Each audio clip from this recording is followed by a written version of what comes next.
Introducción para la crítica de la filosofía del derecho de Hegel. Zur Kritik der Hegelschen Philosophie von Karl Marx. Deutsch-französische Jahrbücher, herausgegeben von Arnold Ruge und Karl Marx, Paris, 1844, Seiten 71, 85. Para Alemania, en resumen, la crítica de la religión está terminada y la crítica de la religión es la premisa de toda crítica. La existencia profana del error está comprometida cuando se impugna su celeste oratoria pro aris et facis.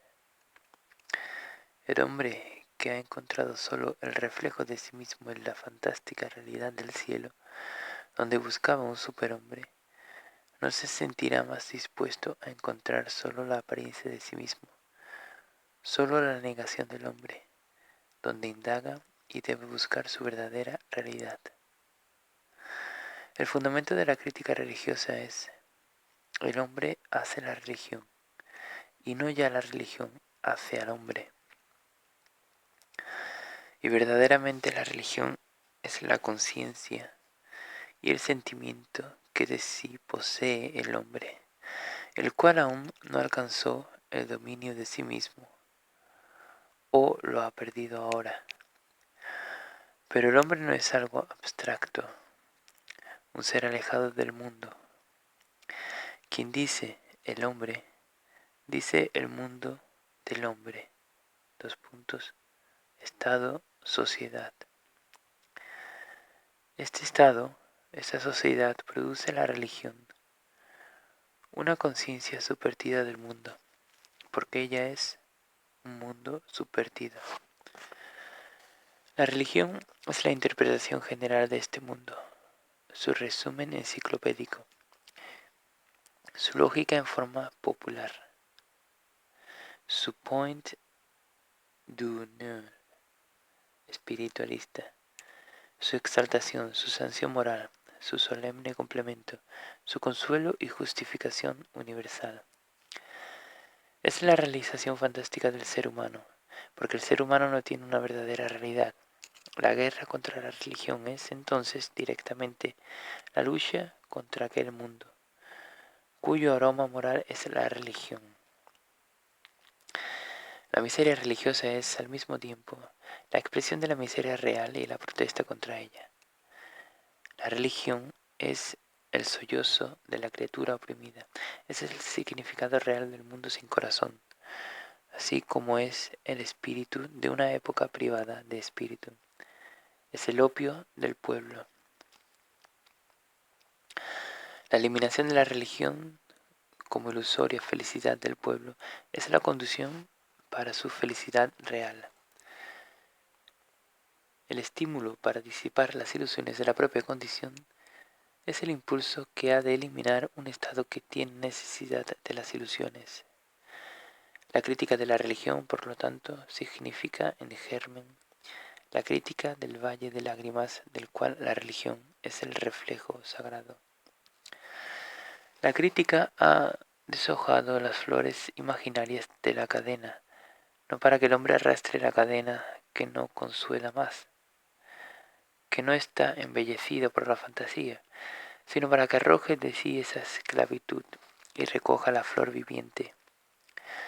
La crítica de la religión desengaña al hombre, el cual piensa, obra, compone su ser real como hombre despojado de ilusiones, que ha abierto los ojos de la mente, que se mueve en torno de sí mismo y así en torno de su sol real. La religión es meramente el sol ilusorio que gira alrededor del hombre hasta que éste no gire en torno de sí mismo. La tarea de la historia, por lo tanto, es establecer la verdad del acá, después que haya sido disipada la verdad del allá. Ante todo, el deber de la filosofía, que está al servicio de la historia, es el de desenmascarar la aniquilación de la persona humana, menschlichen Selbstentfremdung, en su aspecto profano, luego de haber sido desenmascarada la forma sagrada de la negación de la persona humana. La crítica del cielo se cambia así en la crítica de la tierra, la crítica de la religión en la crítica del derecho, la crítica de la teología en la crítica de la política. La consideración que sigue, una contribución a este trabajo, no se vincula directamente al original sino a una copia, a la filosofía alemana del Estado y del derecho, por ninguna otra razón que por qué se vincula a Alemania. Si se quisieran tomar los movimientos del statu quo alemán, aunque solo de manera moderada, esto es, negativa, el resultado sería siempre un anacronismo. También la negación de nuestro presente político se encuentra ya como un hecho empolvado en el depósito de la confusión histórica de los pueblos modernos. Si yo reniego de los reaccionarios empolvados, tengo sin embargo siempre a los reaccionarios sin polvo. Si yo condeno las condiciones de la Alemania de 1843, estoy apenas con el cómputo francés en el año 1789, aún menos en el fuego elipsodial del presente. Si la historia alemana se lisonjea de haber realizado un movimiento que ningún pueblo ha hecho nunca ni hará más, jamás, después en el horizonte de la historia, precisamente nosotros hemos participado de las restauraciones de los pueblos modernos sin haber compartido sus revoluciones. En primer término, tenemos la restauración porque otros pueblos osaron una revolución. Y en segundo lugar, porque otros pueblos padecieron una contrarrevolución. Una vez porque nuestros amos tuvieron pavor y otra porque nuestros señores no tuvieron miedo. Así nosotros, una sola vez, nos encontramos con nuestros pastores a la cabeza, en compañía de la libertad, el día de los funerales. Una escuela que legitima la abyección de hoy con la abyección de ayer. Una escuela que declara rebelde todo grito del siervo contra el Knut. Desde el momento que el Knut es un Knut antiguo, un Knut hereditario, un Knut histórico, una escuela a la cual la historia, como el Dios de Israel a su siervo Moisés, se manifiesta solo a posteriori. La escuela histórico-jurídica habría por eso descubierto la historia alemana, si ella misma no hubiese sido una invención de la historia alemana. Shylock, pero un Shylock servil. Ella jura por cada libra de carne cortada del corazón del pueblo alemán sobre su crédito histórico, sobre su crédito cristiano germánico. Al contrario, entusiastas ingenuos alemanes de sangre y liberales por reflexión buscan nuestra historia de la libertad más allá de nuestra historia en las primitivas selvas teutónicas. Pero, ¿en qué se distingue nuestra historia de la libertad de la historia de la libertad del jabalí? Si se debe ir a encontrarla solo en las selvas. Además, es sabido que en cuanto se grita en la floresta, resuena el eco fuera de ella. Paz, por lo tanto, a las primitivas selvas teutónicas. Guerra a las presentes condiciones germánicas. Absolutamente. Ellas están por debajo del nivel de la historia, por debajo de toda crítica, pero siguen siendo objeto de la crítica, como el delincuente que está por debajo del nivel de la humanidad no deja de ser un problema para el verdugo. En la lucha con ellas, la crítica no es una pasión del cerebro, sino el cerebro de la pasión. No es el escalpelo anatómico, es un arma. Su objeto es su enemigo, que ella no quiere discutir, pero sí aniquilar. puesto que el espíritu de estas condiciones es impugnado. Zur Kritik der Hegelischen Recht, Philosophie von Karl Marx, eine deutsch-französische Jahrbücher, herausgegeben von Arnold Ruge und Karl Marx, Paris, 1844, 1844. Crítica de la filosofía del Estado de Hegel, el derecho constitucional. Introducción, 2 puntos. La libertad de los particulares y la organización del poder estatal. Parágrafos 260-271. Parágrafo 261. El Estado como poder exterior a los individuos y como fin inmanente de ellos. Frente al ámbito del derecho y bienestar privados, la familia y la sociedad burguesa, el Estado es por un lado una necesidad externa, el poder superior al que se hallan subordinados y del que dependen esas leyes e intereses, pero también es su fin inmanente. 2 puntos. La fuerza del Estado consiste en la identidad de su fin último general con el interés particular de los individuos. Estos solo tienen deberes frente al Estado en cuanto a la vez tienen derechos.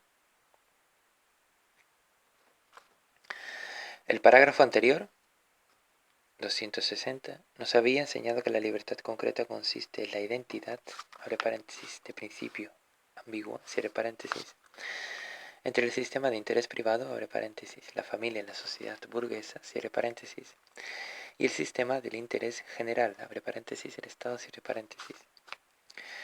Precisemos ahora la relación entre estos ámbitos. Para la familia y la sociedad burguesa, el Estado es por una parte una necesidad externa, un poder al que se hallan subordinados y del que dependen esas leyes e intereses. Así lo implica ya tanto la categoría de transición como la relación consciente de familia y sociedad burguesa en el Estado. La subordinación bajo el Estado corresponde aún por completo a esta relación de necesidad externa. Pero en la nota a este parágrafo, dependencia aparece con otro significado, 2 puntos. Nota, 2 puntos. Historicidad y condicionamiento social del derecho privado. Montesquieu es quien mejor ha percibido que las leyes, incluidas en concreto las referentes al derecho privado, dependen de la idiosincrasia de cada Estado. Con una concepción realmente filosófica, solo existían para él las partes en su relación con el todo, etc. Hegel habla aquí, por tanto, de la intrínseca dependencia del derecho privado, etc., frente al Estado, o sea, de que se halla esencialmente determinado por éste, pero a la vez subsume esta dependencia bajo la relación de necesidad externa y le opone como su reverso en la otra relación, en que el Estado es el fin inmanente de la familia y la sociedad burguesa. Lo único que puede significar necesidad externa es que las leyes e intereses de la familia y la sociedad son quienes tienen que ceder en caso de conflicto con las leyes e intereses del Estado.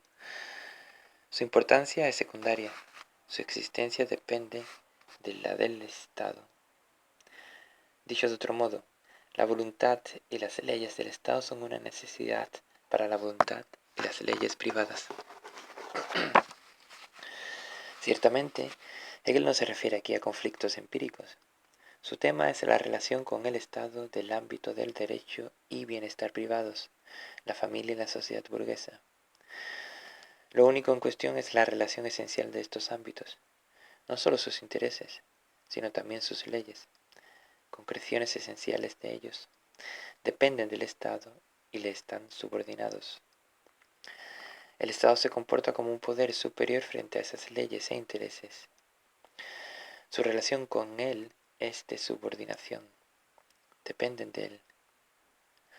Precisamente porque subordinación y dependencia son relaciones externas que coartan y se oponen a la independencia, la relación de la familia y la sociedad burguesa con el Estado consiste en una necesidad externa, una necesidad dirigida contra su íntima esencia.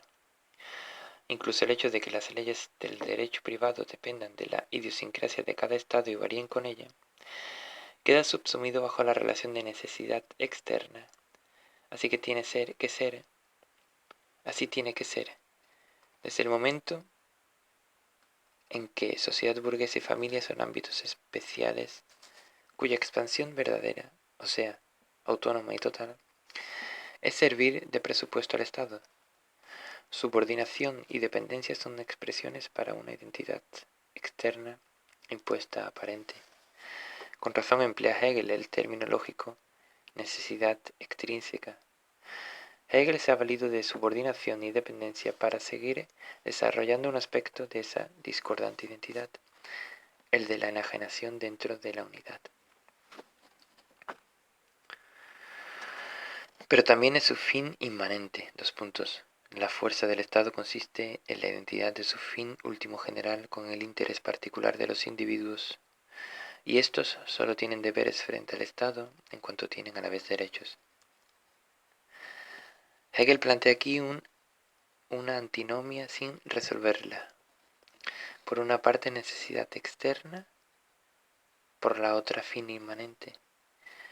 La unión del fin último general del Estado con el interés particular de los individuos consistirá en la identidad entre los deberes y los derechos de estos frente al Estado. Abre paréntesis. Por ejemplo, el deber de respetar la propiedad coincidirá con el derecho a tenerla, cierre paréntesis. La nota al parágrafo 261 explicita así esta identidad. Coincidencia fundamental de derechos y deberes en el Estado. El deber es, por de pronto, la actitud frente a algo que para mí es sustancial, universal en sí y para sí. En cambio, el derecho es la mera existencia de eso sustancial y por tanto representa la particularidad de lo sustancial y de mi libertad. De ahí que estos dos, en los diversos niveles formales, correspondan a diversos aspectos o personas. El Estado, en cuanto ético, o sea, como compenetración entre lo sustancial y lo particular, implica que mi libertad particular consiste en mi vinculación a lo sustancial. Dicho de otro modo, en el Estado, derecho y deber son una misma cosa bajo una y la misma relación. Crítica de la filosofía del Estado de Hegel, parágrafo 262. La idea real, el espíritu, al escindirse los dos ámbitos ideales de su concepto, la familia y la sociedad burguesa, entra en su finitud. De este modo, su idealidad busca convertirse en espíritu real, conscientemente infinito, o sea que asigna a esos ámbitos ideales el material de esta realidad finita propia, los individuos, como la masa, y este reparto se presenta así mediado en cada uno por las circunstancias, el capricho y la elección personal de lo que quiere ser. Traduzcamos este pasaje en prosa. La forma en que el Estado se media con la familia y la sociedad burguesa son las circunstancias, el capricho y la elección personal de una forma de vida. Por consiguiente, según Hegel, la racionalidad del Estado no tiene nada que ver con el reparto de su material entre la familia y la sociedad. El Estado procede de ellas inconsciente y arbitrariamente. Familia y sociedad burguesa se presentan como el oscuro fondo natural del que emerge la luz estatal. El material del Estado serían sus asuntos, familia y sociedad burguesa, en cuanto son partes constitutivas del Estado que participan en él como tal. Esta argumentación es interesante por dos razones. Primera, familia y sociedad burguesa son concebidas como ámbitos conceptuales del Estado y concretamente como los ámbitos de su finitud, como su finitud.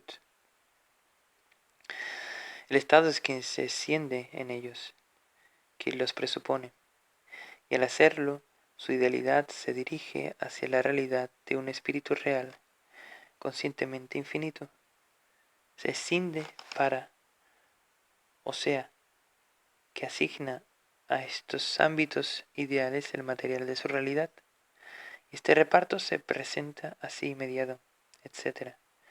La idea que él llama real, abre paréntesis, el espíritu como infinito, real, cierre paréntesis, es presentada como si obrase de acuerdo con un principio concreto y según una intención precisa. La idea se extiende en ámbitos limitados para retomar a sí misma y existir para sí, y lo hace precisamente de modo que su material no sea sino lo que esté hecho. En este pasaje el misticismo lógico panteísta se manifiesta muy claramente. La relación real entre idealidad y realidad consiste en que este reparto del material del Estado se haya mediado en cada uno por las circunstancias, el capricho y la elección personal de lo que quiere ser. Este hecho, esta relación real, la especulación la expresa en cambio como fenómeno. Estas circunstancias, esta arbitrariedad, esta elección de lo que cada uno quiere ser, esta medición real no serían sino la manifestación de una mediación que la idea real emprende consigo misma y ocurre entre bastidores. La realidad no es expresada como ella misma, sino como otra realidad. La ley de la empiria corriente no es su propio espíritu, sino otro extraño. Por otra parte, la idea real carece de una realidad desarrollada a partir de sí misma. Su existencia es la empírica corriente. La idea se convierte en sujeto y la relación real entre familia y sociedad burguesa con el Estado es concebida como la imaginaria actividad oculta de ambas. Familia y sociedad burguesa son los presupuestos del Estado. Propiamente son ellas las activas, pero la especulación invierte la situación. Ahora bien, desde el momento en el que la idea se ha subjetivizado, los sujetos reales, sociedad burguesa, familia, circunstancias, capricho, etc., se convierten en factores irreales cargados del otro significado que les confiere ser la objetividad de la idea. Segundo, las circunstancias, el capricho y la elección personal de lo que cada uno quiere ser, en que se reparte el material del Estado, no son declarados simplemente lo verdadero y necesario, justificado en sí y para sí. No es en cuanto tales como son tenidos por lo racional, pero sí en cambio por otro capítulo, solo que declarándolos apariencia de una mediación, se les deja como son, pero a la vez reciben el significado de una concreción de la idea, de un resultado, de un producto suyo. No es el contenido de lo distinto, sino el punto de vista o el modo de hablar. La historia es doble, una historia esotérica y otra exotérica. El contenido corresponde a la parte exotérica. El interés de la esotérica consiste siempre en reencontrar en el Estado la historia del concepto lógico, pero el proceso real tiene lugar en la parte exotérica. La única versión razonable de las afirmaciones de Hegel sería: la familia y la sociedad burguesa son parte del Estado. El material de éste se halla distribuido entre ellas por las circunstancias, el capricho y la elección personal de lo que cada uno quiere ser. Los ciudadanos pertenecen a la vez a la familia y a la sociedad burguesa. La idea real, el espíritu, se disocia por sí misma en los dos ámbitos ideales contenidos en su concepto, la familia y la sociedad burguesa, que constituyen su finitud, es decir, que la división del Estado en familia y sociedad burguesa es ideal o, lo que es lo mismo, necesaria, pertenece a la esencia del Estado. Hablando razonablemente, familia y sociedad burguesa son partes reales del Estado. reales existencias espirituales de la voluntad, formas en que el Estado existe. La familia y la sociedad burguesa se convierten por sí mismas en Estado. Ambas son la fuerza activa. En cambio, según Hegel, son producto de la idea real. No es que el decurso de su propia vida confluya en el Estado, sino que en el transcurso de la vida de la idea las ha discernido de sí precisamente como la finitud de esta idea. Su existencia se la deben a un espíritu ajeno. Son concreciones producidas por un tercero y no por sí mismas. Por eso se definen también como finitud, como la finitud propia de la idea real. La finalidad de su existencia no es esta existencia misma, sino que la idea discierne de sí estos presupuestos y de este modo su idealidad busca convertirse en espíritu real, conscientemente infinito. Razonablemente, el Estado político, que no puede existir sin la base natural de la familia y la base artificial de la sociedad burguesa, sus condiciones sine qua non. Pero en Hegel, la condición se convierte en lo condicionado, lo determinante en lo determinado, lo productivo en producto de su producto. Simplemente la idea real se rebaja a la finitud de la familia y de la sociedad burguesa, disfrutando y produciendo así con la superación de estas la propia infinitud. O sea que, para alcanzar su fin, asigna a esos ámbitos ideales el material de esta realidad finita propia. Abre paréntesis. ¿De esta? ¿De cuál? ¿No son precisamente esos ámbitos su realidad finita, su material? Cierre paréntesis. Los individuos, como la masa, abre paréntesis. Los individuos, la masa son aquí el material del Estado. De ellos consta el Estado. Este material es presentado aquí como obra de la idea, como una distribución que de ella hace de su propio material. La realidad es que el Estado procede de la masa, tal como está, existe, formando parte de la familia y de la sociedad burguesa. La especulación expresa esta realidad como obra de la idea, no como idea de la masa, sino como obra de una idea subjetiva distinta de la realidad. Cierre paréntesis. Y esta distribución de la idea se presenta así en cada uno. Abre paréntesis. Antes se trataba solo de la distribución de los individuos entre los ámbitos de la familia y la sociedad burguesa. Cierre paréntesis. Mediada por las circunstancias, el capricho, etc. De este modo la realidad empírica es tomada como es. También se la declara racional, pero no por su propia razón, sino porque el hecho empírico como tal, y como existe empíricamente, tiene otro significado que el mismo. El hecho del que se parte no es concebido como tal, sino como resultado místico. La realidad se convierte en un fenómeno. La realidad se convierte en fenómeno, cuando de hecho es el único contenido de la idea. Además, la idea tiene un fin exclusivamente lógico, el de ser espíritu real, conscientemente infinito. En este parágrafo se halla expresado todo el misterio de la filosofía del derecho y en general de la filosofía de Hegel. Parágrafo 263. Las instituciones sociales. Los dos ámbitos, familia y sociedad burguesa, en las que aparece el espíritu son la realidad directa y reflexionada de los elementos de este, dos puntos, la individualidad y la especificidad. El espíritu es su universalidad objetiva, el poder de lo racional en forma de necesidad, es decir, las instituciones de que ya hemos hablado. Parágrafo 264. La realización de los derechos de los individuos en las instituciones sociales. Los individuos de la masa son por sí mismos de naturaleza espiritual y encierran por consiguiente un doble factor. A. El extremo de la individualidad que sabe y quiere para sí. B.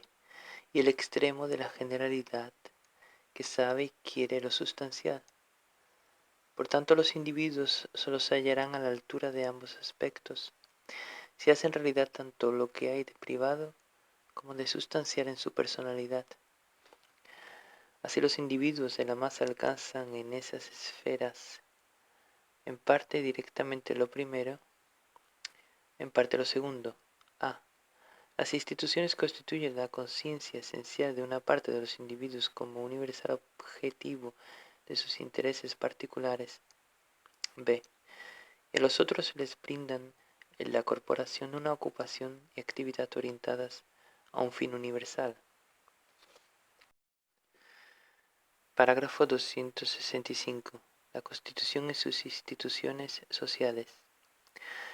Estas instituciones son la forma específica en que existe la Constitución, es decir, la racionalidad desarrollada y realizada, y por tanto son la firme base tanto del Estado como de la convicción y confianza de los individuos en él. Ellas son las columnas de la libertad pública, ya que en ellas se realiza la libertad particular, y son racionales, con lo que representan la conjunción objetiva de la libertad y la necesidad. Parágrafo 266. Paso de las instituciones sociales a estatales.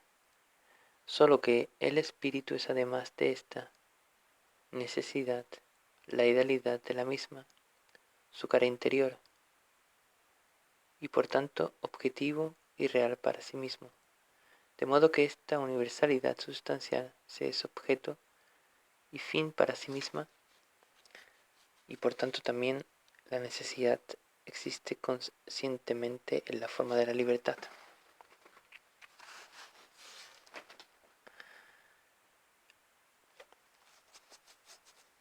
La transición de la familia y la sociedad burguesa al estado político consiste así en que el espíritu de esos ámbitos, que de suyo es el del Estado, pasa a comportarse como tal conscientemente.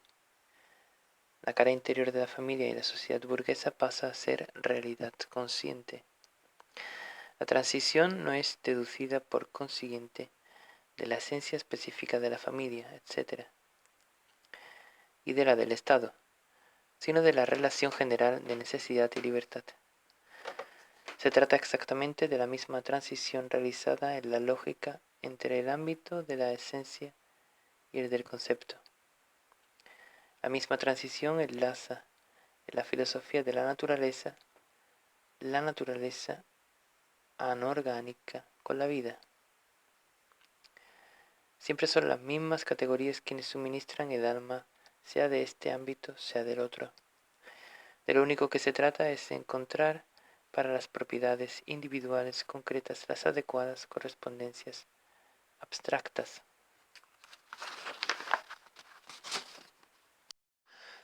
Parágrafo 267. La convicción cívica y la Constitución en sus instituciones. Hegel. La necesidad en la idealidad es el despliegue inmanente de la idea. En cuanto a sustancialidad subjetiva es la convicción política. En cuanto a sustancialidad objetiva, a diferencia de la subjetiva, constituye el organismo del Estado, el Estado propiamente político y su constitución. Marx. El sujeto es aquí la necesidad en la idealidad, la inmanencia de la idea. El predicado es la convicción política y la constitución política, traducido en cristiano. La convicción política es la sustancia subjetiva del Estado y la constitución política la sustancia objetiva del mismo.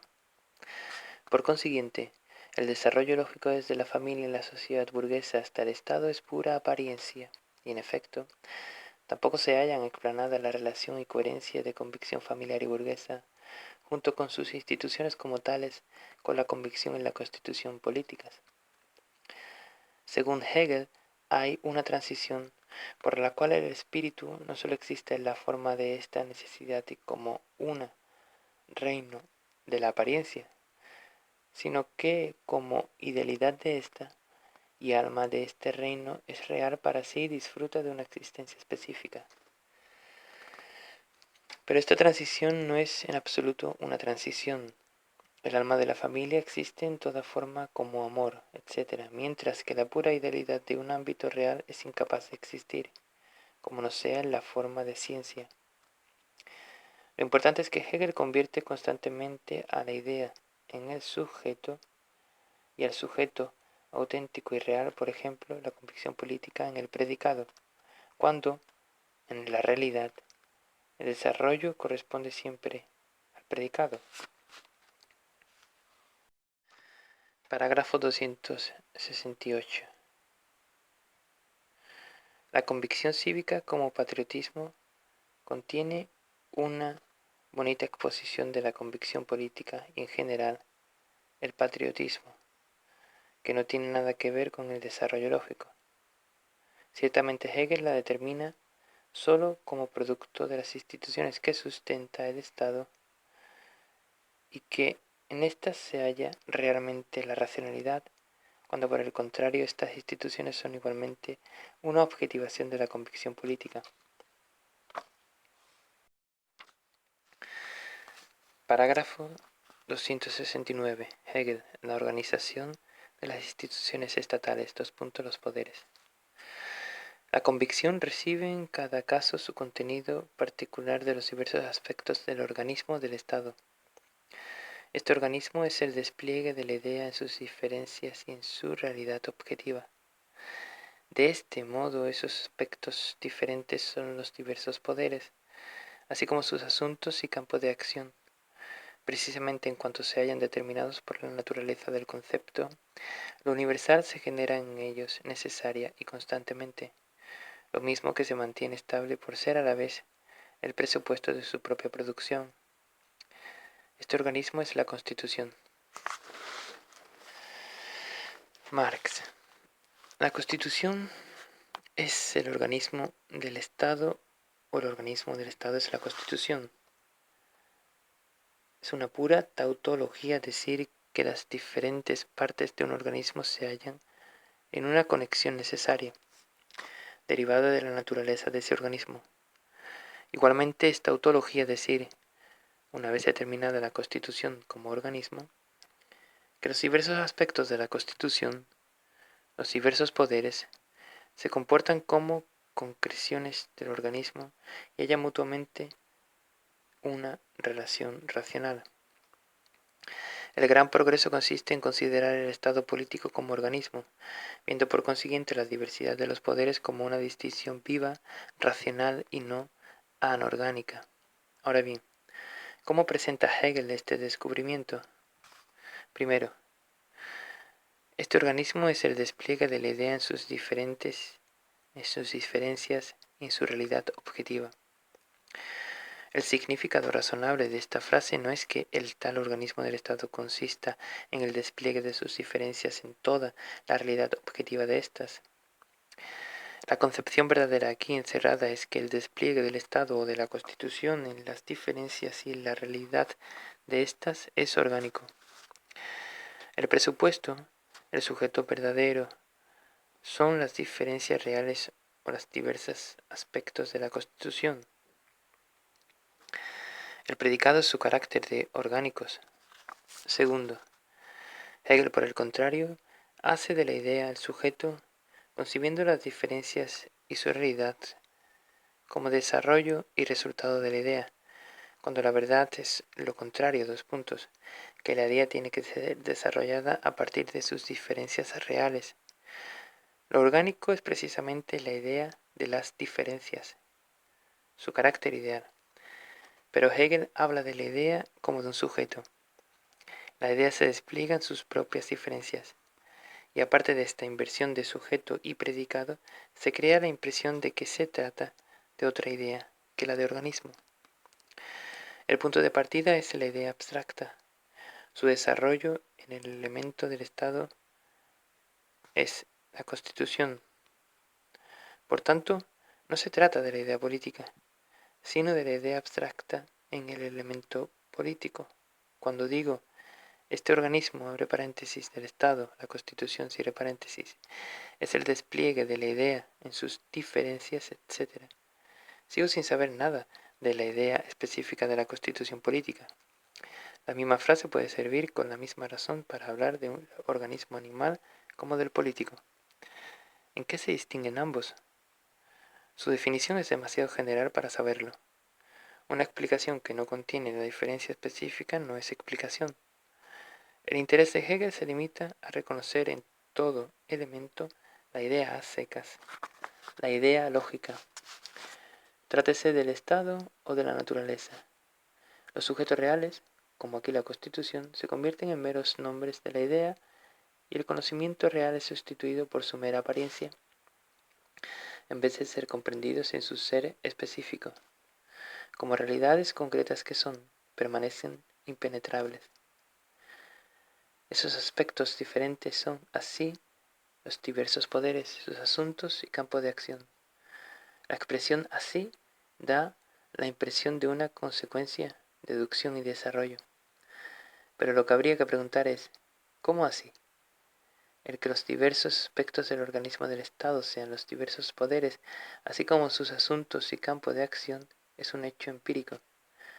Afirmar que son miembros de un organismo es el predicado filosófico. Esto es una peculiaridad frecuente del estilo hegeliano, que procede del misticismo. El texto del párrafo entero es: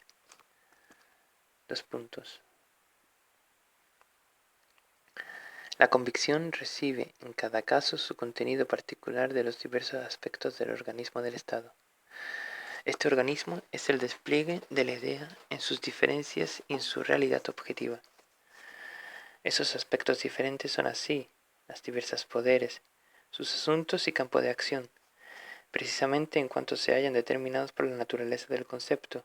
Lo universal se genera en ellos necesaria y constantemente, lo mismo que se mantiene estable por ser a la vez el presupuesto de su propia producción. Este organismo es la Constitución. Primero, la convicción recibe en cada caso su contenido particular de los diversos aspectos del organismo del Estado. Esos aspectos diferentes son los diversos poderes, sus asuntos y campo de acción. Segundo, la convicción recibe en cada caso su contenido particular de los diversos aspectos del organismo del Estado. Este organismo es el despliegue de la idea en sus diferencias y en su realidad objetiva.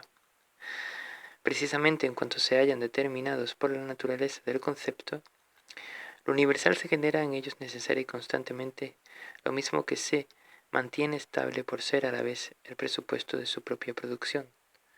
Este organismo es la Constitución.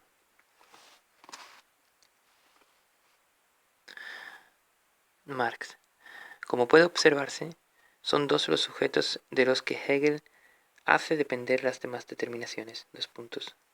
Columna primera, los diversos aspectos del organismo, y columna segunda, el organismo. En la tercera frase del texto original, columna 0, los aspectos diferentes son precisados como los diversos poderes. La inserción de la palabra así hace que estos diversos poderes parezcan derivarse de la segunda frase, que trata del organismo como despliegue de la idea. A continuación, Hegel pasa a hablar de los diversos poderes. La propiedad del universal de mantenerse a base de generarse constantemente no es nada nuevo, ya que se halla implícita en el carácter de esos poderes como aspectos del organismo, como aspectos orgánicos. O mejor dicho, esta determinación de los diversos poderes no es sino una perífrasis para afirmar que el organismo es el despliegue de la idea en sus diferencias, etc. Idénticas son estas dos frases. Primero, este organismo es el despliegue de la idea en sus diferencias y en su realidad objetiva. Segundo, este organismo es el despliegue de la idea en diferencias en las cuales, precisamente en cuanto se hayan determinadas por la naturaleza del concepto, se genera lo universal, abre paréntesis, aquí equivalente a la idea, cierre paréntesis, necesaria y constantemente, lo mismo que se mantiene estable por ser a la vez el presupuesto de su propia producción. La frase segunda es meramente una explicación más detallada del despliegue de la idea en sus diferencias. Hegel no da ni un paso más allá del concepto universal de la idea, a lo sumo del de organismo, abre paréntesis, que propiamente es la idea precisa de que habla. Entonces, ¿qué le autoriza a terminar con la frase «este organismo es la Constitución»? ¿Por qué no «este organismo es el sistema solar»? Porque a continuación ha precisado los diversos aspectos del Estado como los diversos poderes. La frase que hace de los diversos aspectos del Estado los diversos poderes es una verdad empírica y no se la puede hacer pasar por un descubrimiento filosófico ni se deriva en modo alguno de una explanación anterior. Pero desde el momento en que el organismo es determinado como el despliegue de la idea y que se habla de las diferencias de la idea y por último se interpola la concreción de los diversos poderes, aparece como si se hubiese desarrollado un determinado contenido. Tras la convicción recibe en cada caso un contenido particular de los diversos aspectos del organismo del Estado.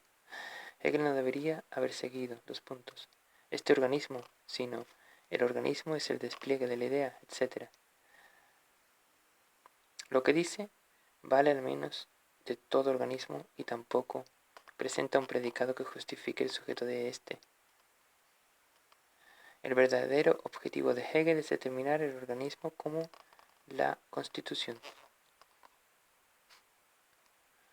Pero no hay ni habrá nunca un puente para poder pasar de la idea universal de organismo a la idea precisa de organismo estatal o de constitución.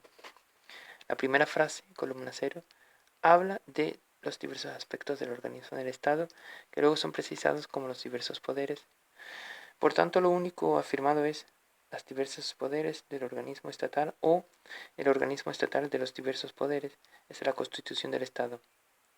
El puente con la Constitución no parte del organismo de la idea o de las diferencias de esta, etcétera, etcétera, sino de haber presupuesto el concepto de diversos poderes, organismo estatal. En realidad Hegel no ha hecho otra cosa que disolver la Constitución en la abstracta idea general de organismo, pero en la apariencia y en su propia opinión ha desarrollado algo concreto a partir de la idea universal. Al sujeto real de la idea lo ha convertido en un producto, un predicado de ella. En vez de desarrollar su pensamiento partiendo del objeto, desarrolla el objeto a partir de un pensamiento consumado que ya ha resuelto sus problemas en el abstracto ámbito de la lógica. No se trata de desarrollar una determinada idea, la de la Constitución, sino de establecer la relación entre ella y la idea abstracta, situando la Constitución como un eslabón en el currículum de la idea, palmar en mistificación. Otra concreción es que los diversos poderes se hallan determinados por la naturaleza del concepto y por tanto el universal los produce necesariamente. O sea que los diversos poderes no se hallan determinados por su propia naturaleza, sino por una ajena. Tampoco la necesidad es comprendida a partir de su propio ser y menos aún demostrada críticamente. Por el contrario, es la naturaleza del concepto quien ha predestinado su suerte, sellada en los sagrados registros de la santa casa de la lógica. El alma de los objetos, aquí del Estado, se halla lista, predestinada con anterioridad a su cuerpo, que propiamente no es sino apariencia. El concepto es el Hijo en la idea, la cual corresponde a Dios Padre, el agens, el principio determinante y diferenciado. Idea y concepto son aquí abstracciones hipostasiadas.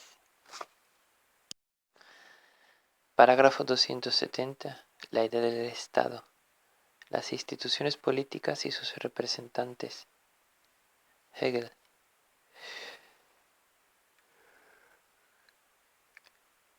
El fin del Estado es el interés general en cuanto tal, y, como éste es la sustancia de los intereses particulares, también el mantenimiento de estos.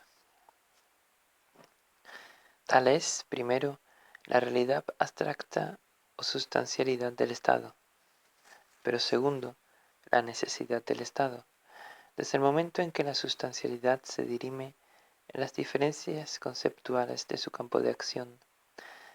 diferencias de las que esa sustancialidad hace otras tantas firmes concreciones reales o poderes. Tercero, precisamente esa sustancialidad no es sino el espíritu cultivado que se sabe y quiere a sí mismo. Por eso el Estado sabe lo que quiere y lo sabe en su universalidad pensada. El Estado obra y actúa con fines conscientes, por principios conocidos y según leyes cuya vigencia no sólo es objetiva, sino consciente, y, en tanto en cuanto sus actos se refieren a circunstancias y constelaciones reales, proceden por un conocimiento preciso de ellas. Para más adelante, la nota a este parágrafo sobre la relación entre Iglesia y Estado. La utilización de estas categorías lógicas merece una atención muy especial. El fin del Estado es el interés general en cuanto tal y, como éste es la ausencia de los intereses particulares, también el mantenimiento de estos. Tal es, primero, la realidad abstracta o sustancialidad del Estado. Marx. El interés general como tal y como afirmación de los intereses particulares es el fin del Estado. Tal es la definición abstracta de la realidad y validez del Estado. El Estado no es real sin ese fin. En él tiene el objeto esencial de su voluntad, si bien éste se haya determinado solo muy en general de ese fin. En cuanto a esa realidad deriva su validez, el Estado. Hegel. Tal, abre paréntesis, realidad abstracta, sustancialidad, cierre paréntesis, es, segundo, la necesidad del Estado. Desde el momento en que la sustancialidad se dirimen las diferencias conceptuales de su campo de acción, diferencias de las que esa sustancialidad hace otras tantas firmes concreciones reales o poderes. Marx. La realidad abstracta, la sustancialidad es la necesidad del Estado, toda vez que la realidad del mismo se divide en campos de acción, cuya diversidad se halla determinada por la razón y cuya concreción es tangible.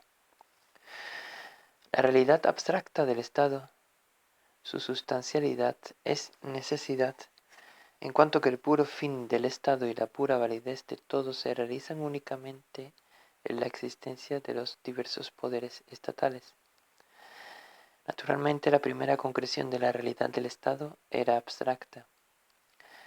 El Estado no puede ser considerado como simple realidad, sino como actividad y actividad diferenciada. Hegel. La realidad abstracta o sustancialidad del Estado es la necesidad del Estado. Desde el momento en que la sustancialidad se dirime en las diferencias conceptuales de su campo de acción, diferencias de las que esa sustancialidad hace otras tantas firmes concreciones reales o poderes. Marx. Sustancialidad implica necesidad, esto es, La sustancia se presenta en realidades o actividades autónomas, pero determinadas por la esencia. Estas abstracciones las puedo aplicar a cualquier realidad.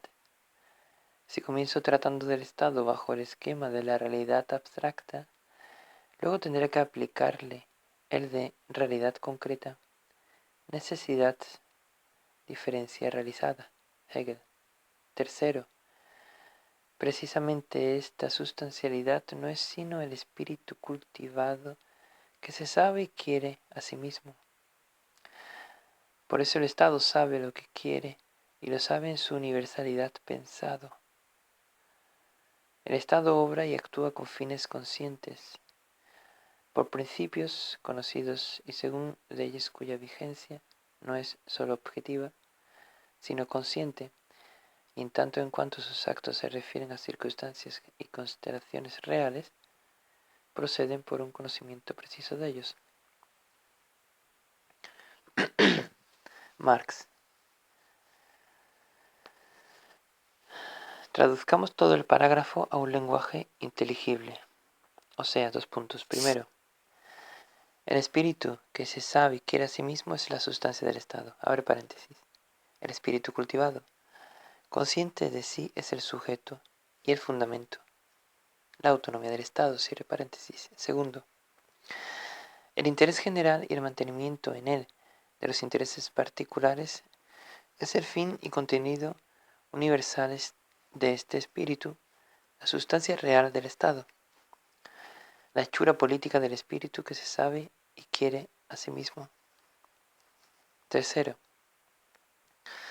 el espíritu que se sabe y quiere a sí mismo, autoconsciente, cultivado, alcanza la realización de este contenido abstracto solo como una actividad diferenciada, como la existencia de diversos poderes, como un poder articulado.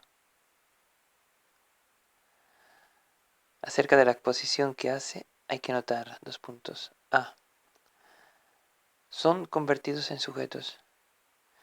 2 puntos. La realidad abstracta, la necesidad, abre paréntesis, o diferencia sustancial, cierre paréntesis.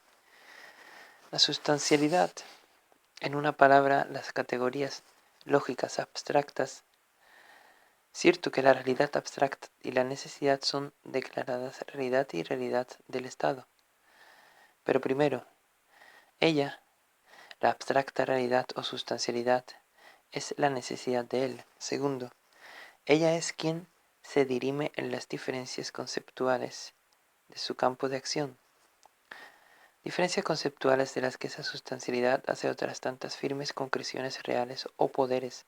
Tercero, la sustancialidad deja de ser tomada como mera característica abstracta del Estado, como su sustancialidad, para ser convertida, en cuanto abstracta, en el sujeto. A fin de cuentas es lo que dice la frase, 2 puntos. Precisamente, esta sustancialidad no es sino el espíritu cultivado, que se sabe y quiere a sí mismo. B. Y a fin de cuentas tampoco se dice, 2 puntos. El espíritu cultivado, etc., es la sustancialidad, sino al contrario. La sustancialidad es el espíritu cultivado, etc. De modo que el espíritu se convierte en el predicado de su predicado. C. Después que la sustancialidad ha sido determinada, primero, como fin universal del Estado, luego, segundo, como los diversos poderes, es determinada, tercero, como el espíritu cultivado, que se sabe y quiere a sí mismo, como el espíritu real. El verdadero punto de partida, el espíritu que se sabe y quiere a sí mismo, sin el cual el fin del Estado y los poderes del Estado serían vanas ilusiones, existencias vacías e incluso un imposible, se presenta ahora como el último predicado de la sustancialidad, la cual ya antes se hallaba determinada como fin universal y como los diversos poderes. Si se hubiese partido del espíritu real, el fin general sería su contenido, los diversos poderes su forma de realizarse y su existencia real o material. Entonces la realidad de ésta habría tenido que ser desarrollada a partir de la naturaleza de ese fin. Al haber partido en cambio de la idea, o la sustancia como el sujeto, como la esencia real, el sujeto real aparece solo como el último predicado del predicado abstracto. El fin del Estado y los poderes del Estado se hallan mistificados por el hecho de que su existencia real, el espíritu cultivado, que se quiere y sabe a sí mismo, le parecen formas en que existe la sustancia y además formas separadas de su existencia real. D. El contenido concreto. La particularidad real se presenta como algo formal y la determinación formal totalmente abstracta, como el contenido concreto. La esencia de las concreciones del Estado no consiste en que lo sean, sino que, una vez en forma abstracta, se les puede considerar como determinaciones lógico-metafísicas. Lo que verdaderamente interesa a Hegel no es la filosofía del derecho, sino la lógica. El trabajo filosófico no consiste en que el pensamiento tome cuerpo en concreciones políticas. Son las concreciones políticas existentes quienes tienen que disolverse en pensamientos abstractos. No es la lógica de las cosas, sino la causa de la lógica, lo específicamente filosófico.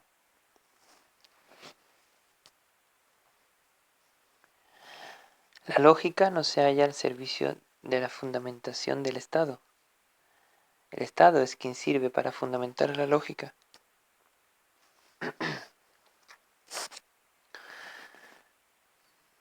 Primero, el interés universal y en él el mantenimiento de los intereses particulares como fin del Estado. Segundo, los diversos poderes como realización de este fin del Estado. Tercero, el espíritu cultivado, consciente de sí, que quiere y actúa como el sujeto del fin y de su realización. Estas tres concreciones del Estado se hallan asumidas extrínsecamente. Son hors de obres. Su sentido filosófico es el sentido lógico que cobra en ellas el Estado. Primero, el Estado es realidad abstracta o sustancialidad. Segundo, su condición de sustancia, predicado, se convierte en la necesidad, en realidad sustanciada, sujeto. Tercero, la realidad sustancial es verdaderamente concepto, subjetividad.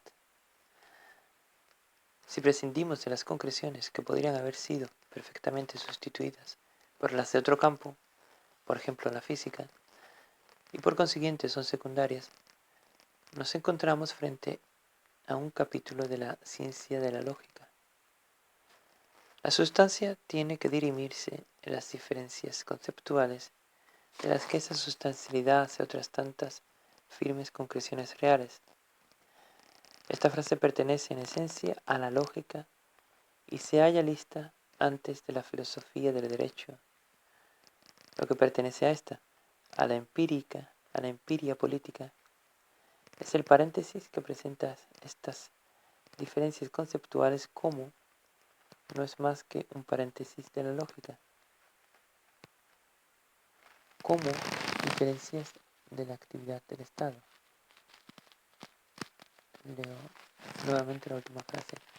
Lo que pertenece a esta, a la empiria política, es el paréntesis que presenta estas diferencias conceptuales como diferencias de la actividad del Estado y las firmes concreciones como poderes del Estado.